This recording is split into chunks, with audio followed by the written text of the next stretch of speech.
একটা পুরো শহর হঠাৎ করে বন্ধ হয়ে গেল। রাস্তা নেই, বের হয়ে যাওয়ার পথ নেই।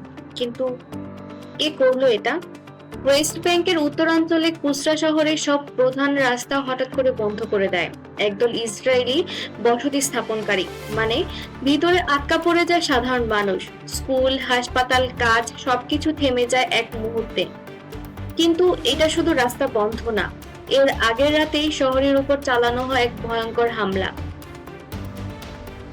আগুনে পুড়িয়ে দেওয়া হয় গাড়ি, খামার, ফসল। এক রাতেই ধ্বংস হয়ে যায় বছরের পর বছরের পরিশ্রম। সকাল হতেই মানুষ বুঝতে পারে তারা অবরুদ্ধ, চারদিকে বাধা, বাইরে যাওয়ার কোনো উপায় নেই। প্রশ্ন একটাই, এটা কি শুধু ভয় দেখানো, নাকি আরো বড় কিছু শুরু হতে যাচ্ছে?